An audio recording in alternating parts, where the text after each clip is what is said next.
Hello, Bill. Good morning, Matt. Welcome to the DMZ, everybody.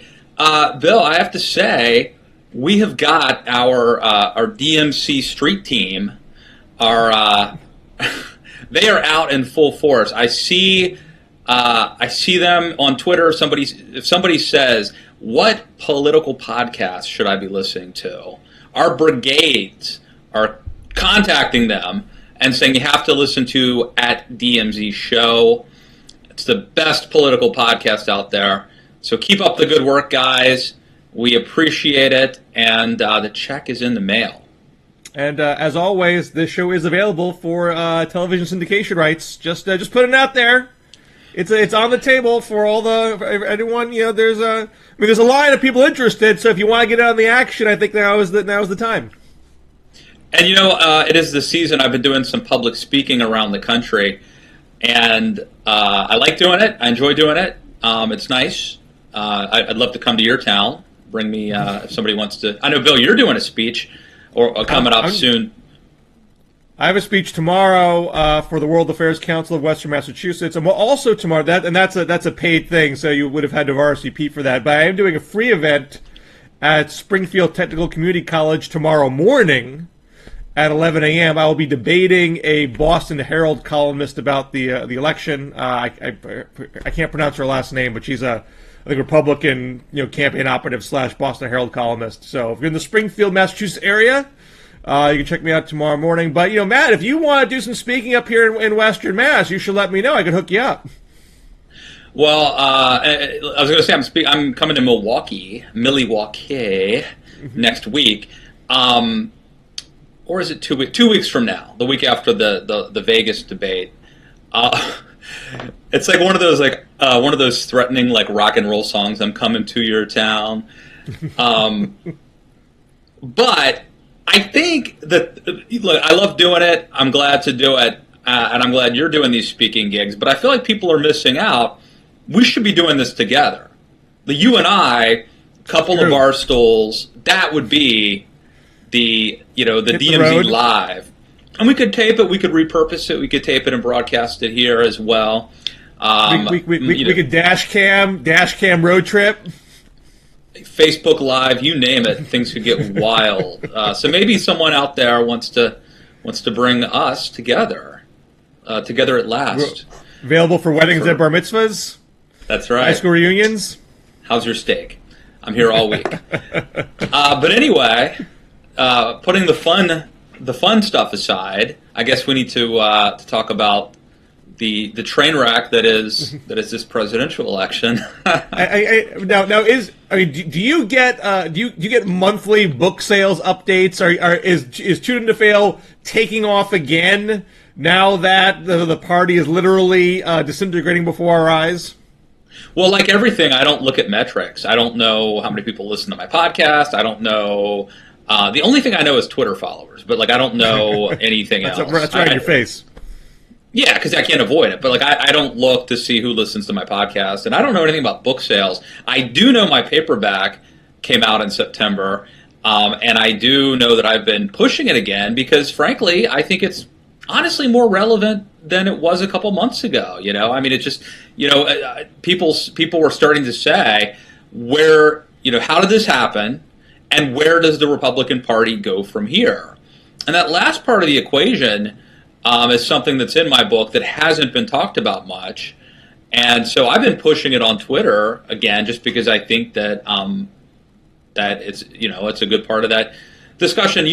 As well as anybody, Bill, since you read the book multiple times. It is definitely.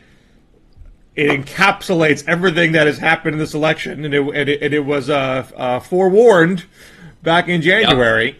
Yep. So now, Trump has kind of. So let me just be utterly shameless though before we move on. Get Absolutely. The book. So the paperback is called Too Dumb to Fail. I think it's like $10 to get the paperback, or I actually went to a recording studio and read this book for 3 days. So. If you like, hearing me talk, and why wouldn't you if you're here, then just get that. Anyway. But when you talk it, is the abridged version? Did you have to trim it down? No, I read the entire book. Okay, well that's worth doing then. And I drank a lot of hot tea and honey. I drank a lot of hot tea and honey. It was not easy. If you ever do this, schedule it. I made the mistake of scheduling. I did it 3 days, and the first 2 days were back to back. You always want to take a day off in between. I didn't realize, but you never in your life is there an occasion where you just talk for 5 hours straight. Even if we talk a lot, you never talk for 5 hours straight. So your voice is just not ready for it. It's daunting. So anyway, we had the debate on Sunday. Some commentators, I believe you wrote a column saying, Trump stopped the bleeding, right? Yeah. And I think that was the reaction of a number of professionals sort of watching the debate closely. Trump, didn't get stuck on the hot mic tape for too long. He shifted the attention back on her emails. It seemed like it kind of evened things out. But then, in the aftermath of the debate, a lot of attention focused on Trump calling for Hillary's imprisonment, saying he would put her in jail if he was elected. Paul Ryan comes out and says, I can't defend this guy anymore. And everything seems to really explode after that. I mean, I always said on this show and elsewhere, Trump never won the primary debates, but he won the post-debate moments by acting so crazy that he stayed in the media and sucked up all the oxygen, and that was sufficient. But this post-debate episode for him has been probably the worst of them all. And now you have the Republican Party, in total disarray. Well, the Republican Party is in total disarray. I'm not sure how much that hurts him, because he is, I think, changing the subject from the Access Hollywood comments to his civil war with Paul Ryan.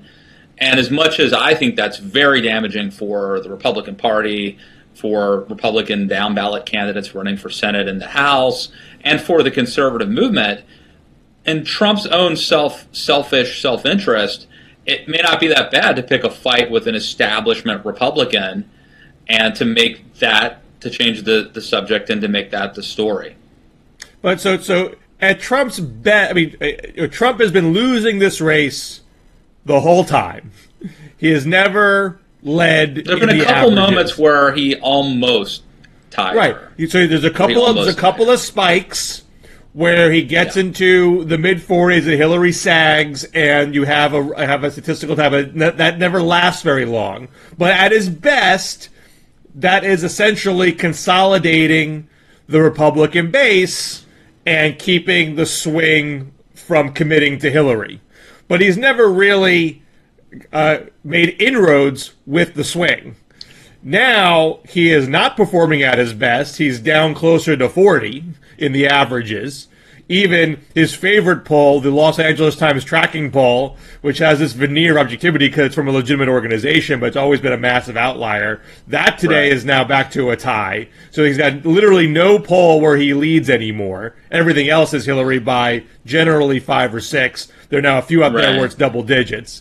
And I think the only hope, and I think it's probably delusional, but the hope is that the methodological assumptions are wrong, and so therefore the polling is wrong, and therefore the punditry is wrong. Right. This is the silent majority argument. The white working class is in much larger numbers. The unlikely voters will turn out in his favor, and it'll be Dewey defeats Truman all over again. I don't think you or I really believe that's what's going to happen. And simultaneously, part and parcel of that is that we may be oversampling, the African American turnout for Hillary or millennial turnout for Hillary. I don't suppose anything is theoretically true. Yeah, but I think that's the hope. I mean, that's the hope if you're Trump. Right. Let's take the numbers from as they are. So as it stands, Trump has not even fully consolidated the Republican base. If he's down around 40, he doesn't even have that.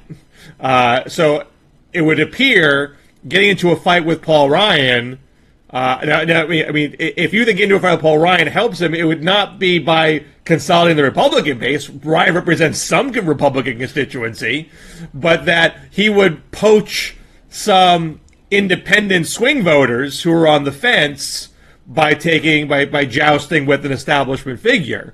But even if that happened, I would think at the very best, I'm not even thinking this is what would happen, he would be swapping out that faction of the Republican Party that he's losing right now with some independent vote, and maybe that would get him back into, the mid-40s. I mean, John McCain got 45.6. That's not that impressive. How does he get close to 50 with this sort of strategy? I don't see it having any remote chance of succeeding. Yeah, and I did want to make a point that I stand by my take that Trump won the debate, because I think you have to put it in the context of where he was coming from. I think he won the debate because he stemmed the bleeding, and because Hillary Clinton could have delivered the coup de grace. She didn't. She was actually on defense most of the night. And I think the context of where Trump was coming from, he came into a race at a point where a lot of people were speculating he actually might be dropping out, or certainly calling on him to drop out. And I think the debate changed that. I think it allowed him to survive. But what that means is that he's back to where he was. At best, he's back to where he was a week ago, before the Access Hollywood scandal, where he was losing by 5 points. Right, which is not good. I think he's still losing the election. And that's the larger point, of course. I mean, I agree with you. Hillary didn't deliver a knockout blow. I don't think Hillary's ever delivered a knockout blow. That's not the kind of fighter she is. I think even versus Rick Lazio in her first New York Senate race. He made the unforced error in entering her personal space. She didn't have a great retort for it, but she essentially played solid, steady defense and let the other guy flail around. I mean, that's kind of where she was with Bernie in many respects. I mean, some of her more aggressive moves against Bernie backfired. So she is at her best just being the tortoise, being slow and steady wins the race, and let the other guy flail around. I think the larger story here, and it's a simplistic. You're talking about the hare and the tortoise, and there's a story that's very simple and simplistic, but I think it really is true that this is the case. This is a test of preparation and strategy and sort of plodding along and doing the right things versus flashiness and hunches and sort of going with the gut. And I think very clearly, preparation and strategy and blocking and tackling is now beating the more flashy from the gut approach. I mean, fundamentally, that I think is what this is about. This is a Moneyball versus Art Howe kind of election. No offense to Art Howe. I believe he doesn't care for Moneyball, right? What's that? What's Moneyball versus Muddyball? is what it is.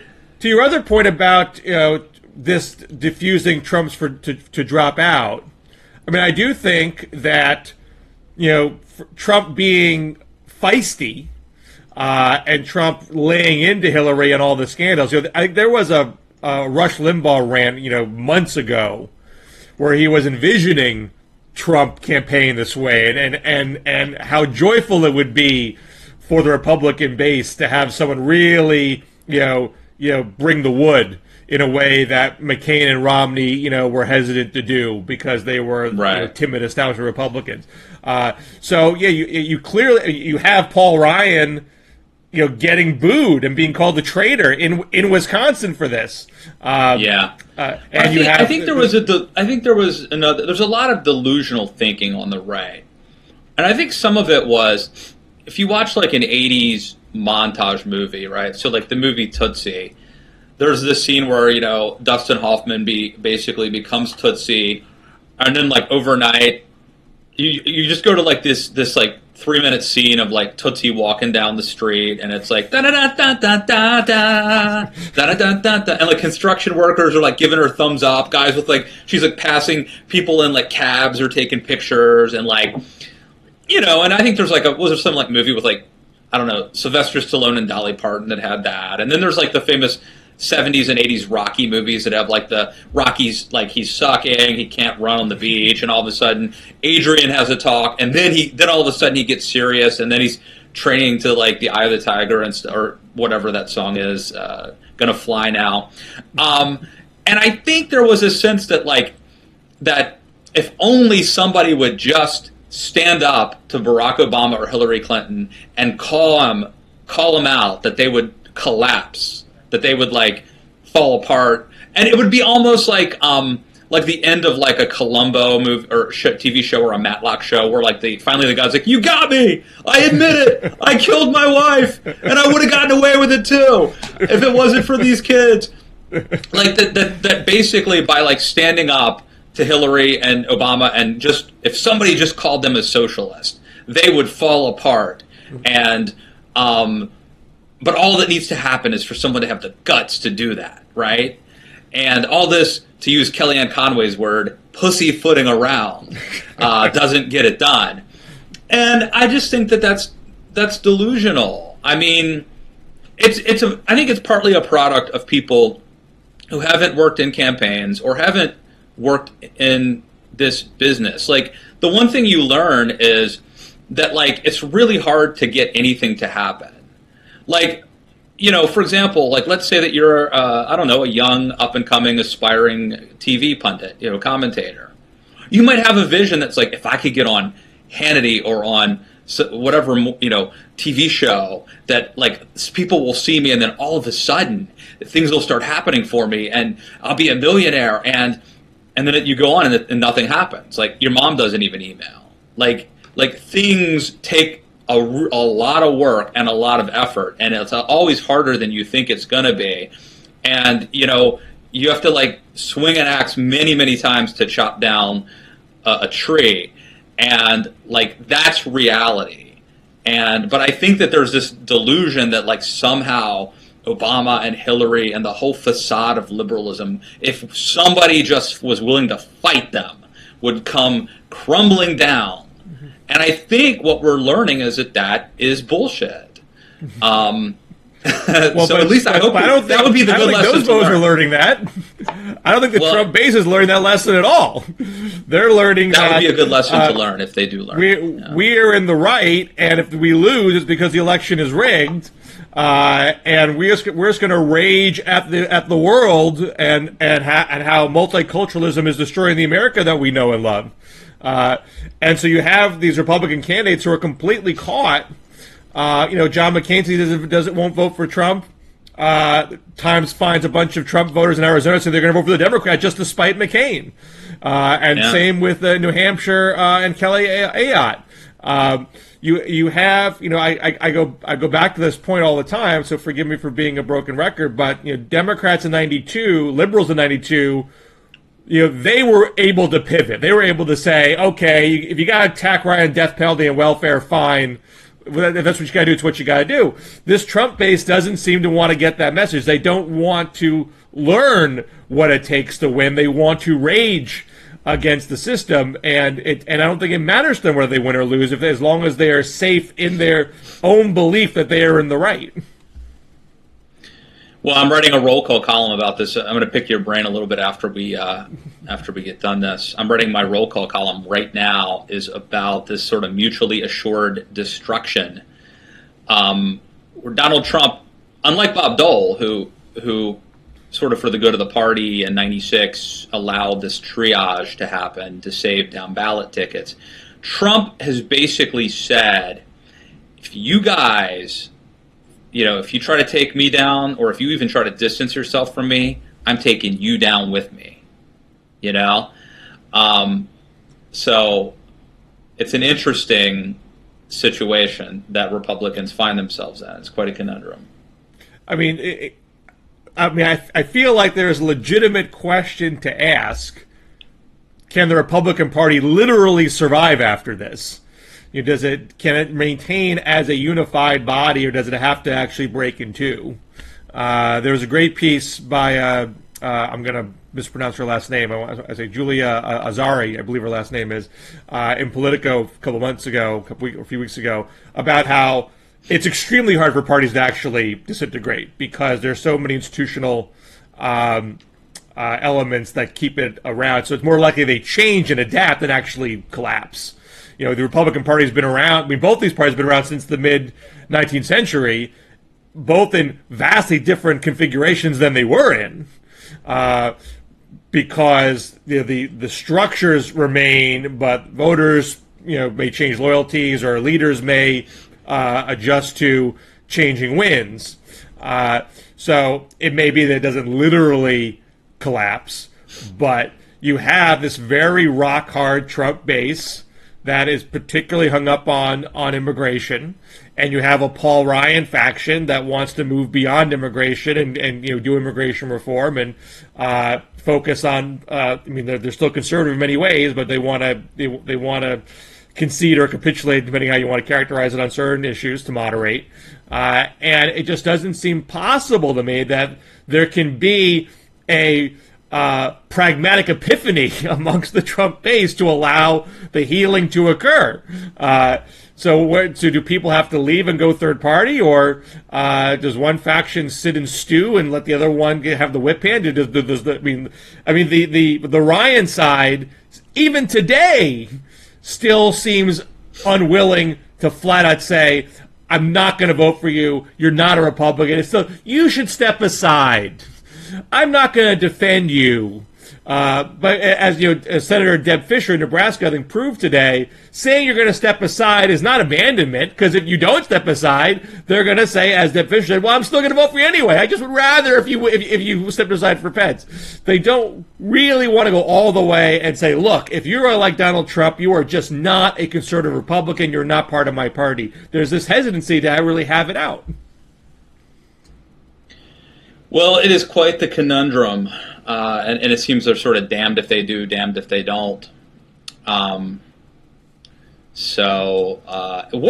just a really bizarre situation the Republican Party is in. It's almost unfathomable that the party of Lincoln, the party of Reagan, is where it is at. It's amazing. So. As part of this collapse, there's a poll in Utah that is statistically a three-way tie between Donald Trump, Hillary Clinton, and Emmett McMullin. Yes. Gary Johnson's doing okay at 14%, but Trump and Clinton were tied at 26%, and McMullin was at 22%. I mean, he's based in Utah. He's a Mormon. The electorate in Utah, I think, is 68% LDS. So, he's not getting a lot of media attention elsewhere. He doesn't have enough ballot access to get close to an electoral college majority, I don't think. But could there be such a distaste for Trump in Mormon America that he can't crack 35 at the end of the day? And yesterday, Hillary Clinton released a Mormons for Hillary ad. I don't know if you saw this, Matt, but it actually features two Republican Utah state politicians. I think they were state senators, as well as and they're not identified as such. It's very subtle. And the ad is just Mormons reading from It Takes a Village. And there's an element to the ad where it's, I am reconsidering what I have thought about Hillary. I'm going to dust off this It Takes a Village from my shelf and go back and see the real Hillary. And they all look very, very contemplative and serious as they read passages aloud, and passages where they talk about Hillary praying, and there's even a line about how we're all linked to each other, which has this kind of subtle parallel to the Mormon belief that we're eternally sealed to our families in the afterlife. and there's kids playing in the grass, or the importance of kids and families and community. Mormonism is a very community-based theology. So if Trump is collapsing this badly and Evan McMullin is doing well, you could actually, have Hillary pull this out. You could actually have Evan McMullin, win this race. I mean, he's in the contention here. So if McMullin could actually win a state, I mean, does this propel McMullin to be the leader of a more I don't want to say moderate, because I don't think that's quite right, but a more modern conservative Republican Party in the mold of what Matt Lewis has envisioned in Too Dumb to Fail? Interesting. That's a good question. Was it Charles de Gaulle sort of just appointed himself the leader in exile and thus became the leader? I mean, I don't think he was the next guy in line. Right. So maybe a leader. I mean, I think someone like a Ben Sasse is obviously better positioned to assume that role, but a leader, of course. And look, I'm about to send off an email here to the McMullin campaign. He could get the Matt Lewis bump if he comes on Matt Lewis in the News podcast. I'm going to invite him on. There could be a bump that comes from that.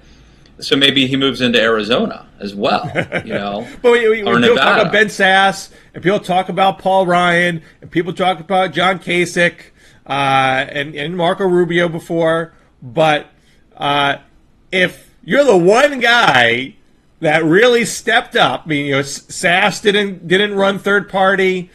Kasich, has not endorsed Trump, but hasn't really gone after him. Paul Ryan has been kind of stuck in this, half in, half out mold.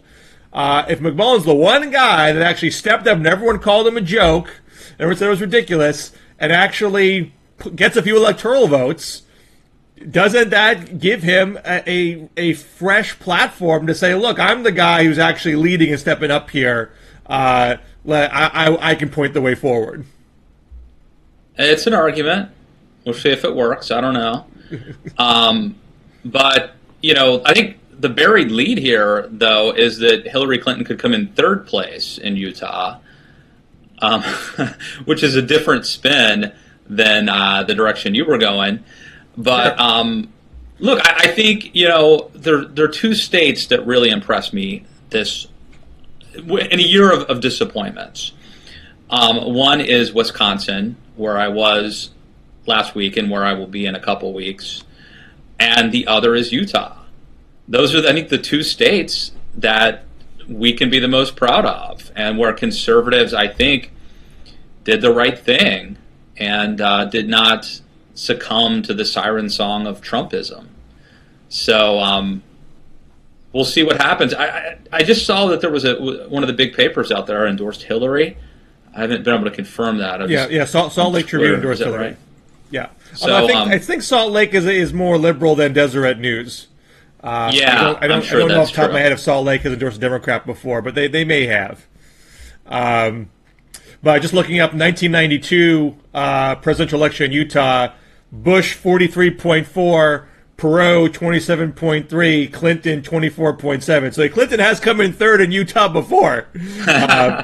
So I mean, if she did come in third, I don't think number that three would in the be... polls, number one in your heart. Bill Clinton won only 43% nationwide that year. I mean, Hillary, I think, is poised to do better than that in this election. So I don't think that would signify some deep, loss of mandate if she came in third in a deeply red state in the first place.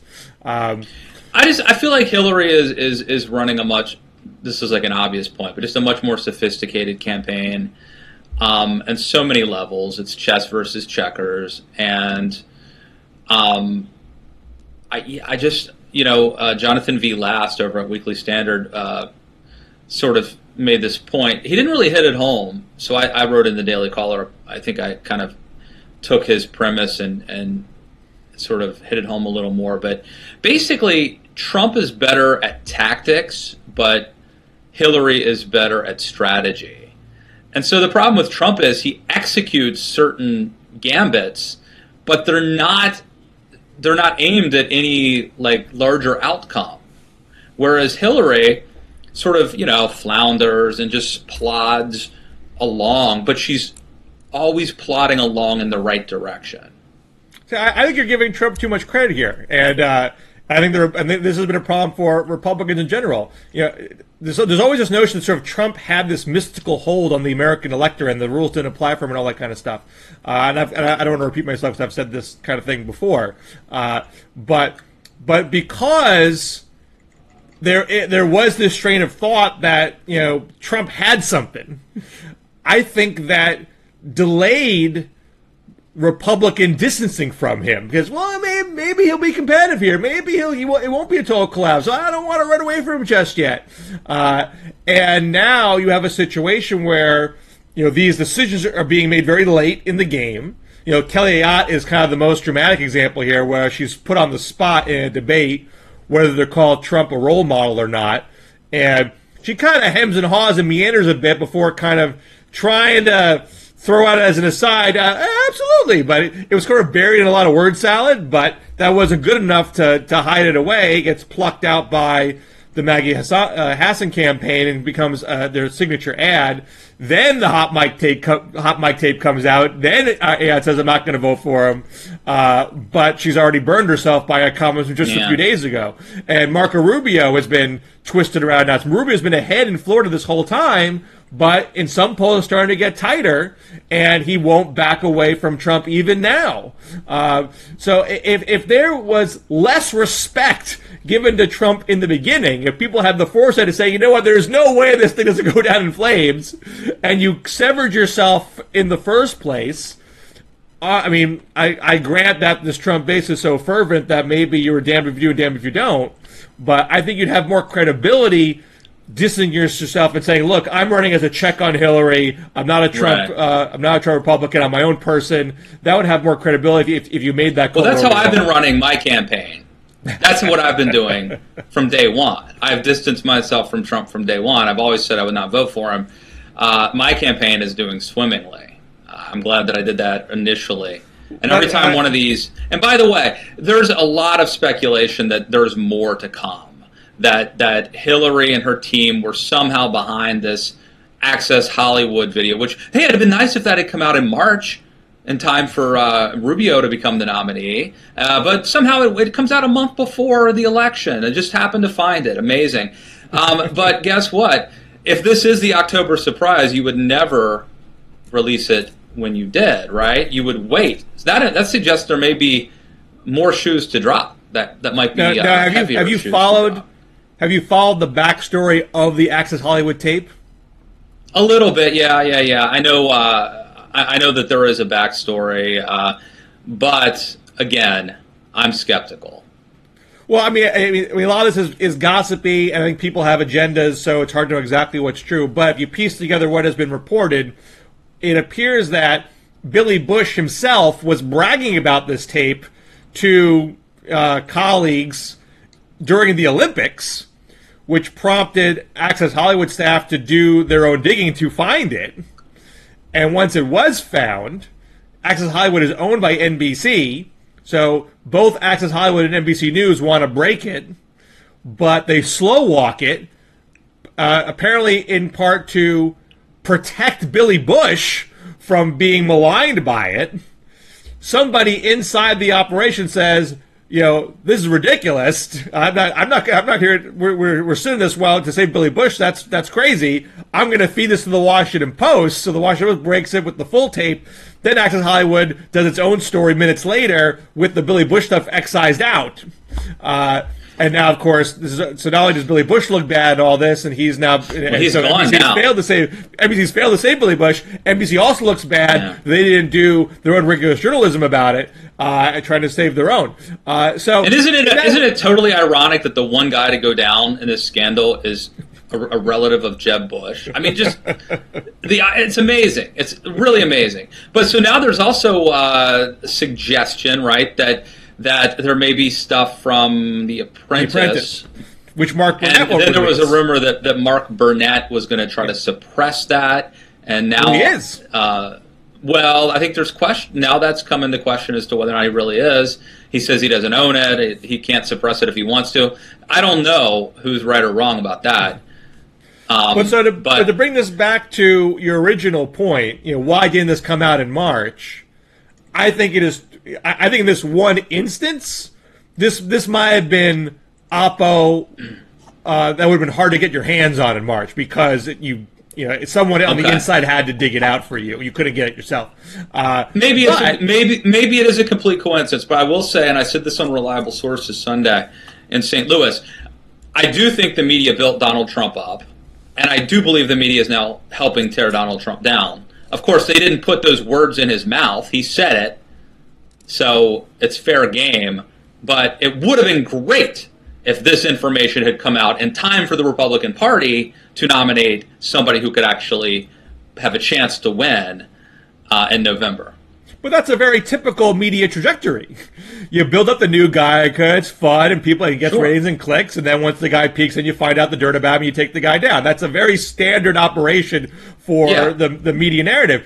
For the Republican Party, that's what opposition research people's jobs are, to dig up that stuff to take candidates down. And clearly, there are other Republican candidates, the Republican Party writ large, didn't think that was a wise use of time in the primary because they thought Trump would immolate on his own, and they didn't want to alienate his supporters, so they all played it with kid gloves, with a minor exception for Jeb Bush, who at least rhetorically went after him. And there was a smattering of anti-Trump ads at the tail end of the primary. By that point, it was too late. The Republican Party can't.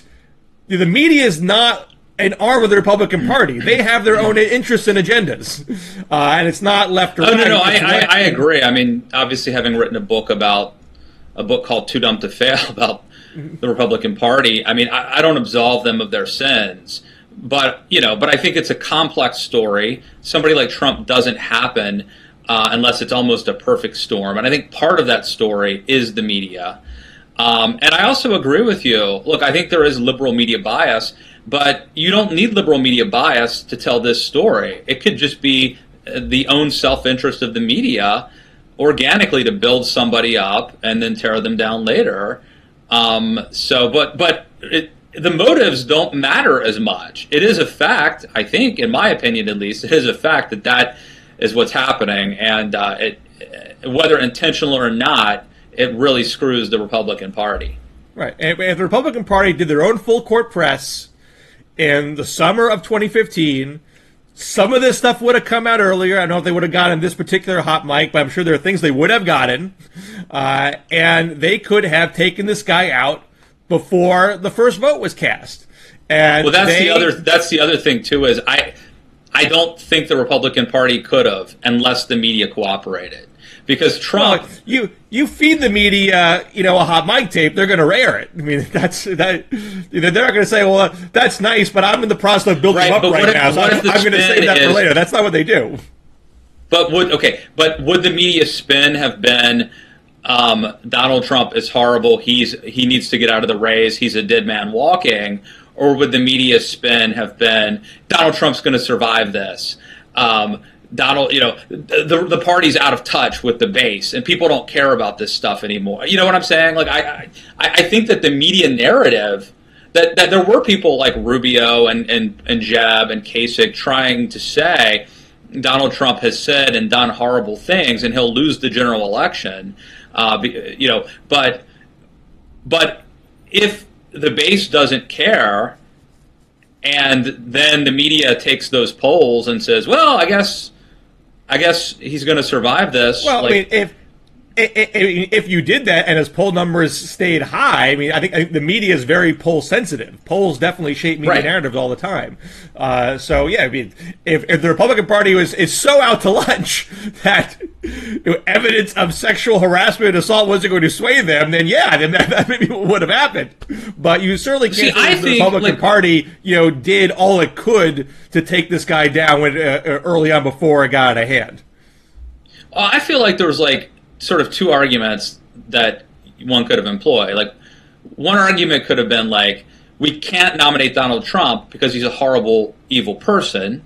That argument worked for me. But even if it doesn't, the second argument should have been we can't nominate Donald Trump because he will lose, because the media will turn on him. They will pull out all these horrible things he's done and said, and they will use it to destroy him. I think Ted Cruz tried to make that argument, and I think it also fell on deaf ears. Well, I mean Jeb Bush said, you can't insult your way to the presidency. You're a chaos candidate. You'd be a chaos president. I mean, he tried all those. I mean, everything Jeb Bush said about the guy was 100% accurate.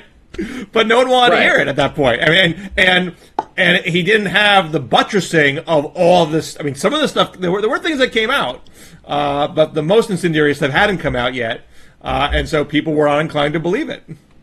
Well, I think the interesting thing will be what else is going to come out. Like this thing, it's ugly right now.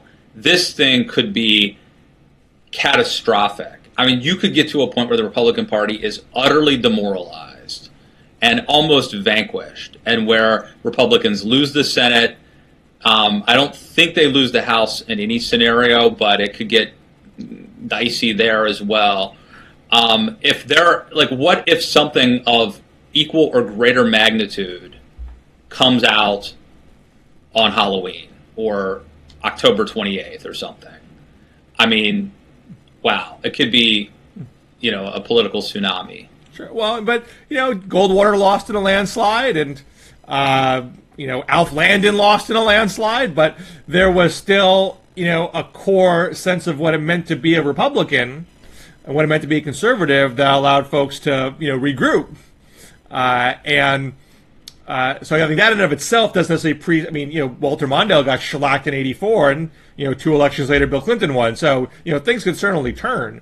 But I think the bigger problem is that you don't have a consensus right now what it means to be a Republican or a conservative. I completely agree. Where there is no vision, the people perish. There is no, it's not clear. And then the right-wing Trumpianism is nationalistic and protectionist, and and then there's Paul Ryan's version of conservatism, which is completely different. So who knows which party, how do you stick together when you don't have any shared core beliefs? So that is where we're at, Bill Scher. Another happy episode. I guess you're happy. I'm very happy. This is a delight. Well, and you're happy. You're happy because you sell more books. Well, everyone's winning here, Matt. Well, what would make me happy is if the people out there who have not yet gotten off their butts and got the book, and I know there are a few of you, if they were to go to Amazon today, type in Bill Scher's Tears in the little checkbox and get 10% off. Get the book, order the book, subscribe to my rate and review the podcast, Matt Lewis and the News on iTunes, and you could, if you don't like watching us, you could also listen to the DMZ show on iTunes. So if you're on the metro or on the subway, you're out for a jog, listen to us. You don't need to see us. Listen. I did bring back my Talk Me Down podcast, so the episode 3 of Talk Me Down is available on iTunes. And hoping I'm going to get episode 4 done with my co-host Tracy Olson this week. So, podcast for everybody. Is this a video podcast or an audio? No, just audio podcast. Okay. And was this the podcast you guys used to do a couple years ago? Well, we did it before. It was just sort of Tracy and I talking politics in general. There's more of a angle with this in rechristening it Talk Me Down. Tracy comes to me with some liberal anxiety, some political anxiety that liberals across the country share, and I try to talk her down. Oh, I love the premise. That's a great idea. That's a great hook for the show. Speaking of hooks for the show, you know what? You should have one. I know you've got a team of interns helping put this show together and produce it. I think we should assemble a list of the Senate races, and we should do predictions in the next couple weeks, where we predict who wins the presidency. Maybe we should even predict some. You know what? Have your team assemble the states. We should do an electoral map, maybe, all right. And we could do a whole show where we do predictions of who's going to win Senate races. Like Pat Toomey, that's a good one right now that I think is fascinating. Yep. Pat Toomey and Kelly Ayotte, do they survive? I don't know. Why don't we have this be? Vote. This should be the show before the election day, because the election's November 8th. We'll probably do a show on the 2nd or 3rd. So let's have that be our prediction show. All right, so you guys have to stay tuned, because I think that could be a lot of fun, and we'll know more then. But this could be my year. This could be my prediction year. Keep telling yourself that, Bill. This is my broken clock year. Good luck on that, and all right, guys. Thanks for tuning in. Thanks for making us once again the #1 Blogging Heads show in 2016. And we'll see you back here next week. Take care.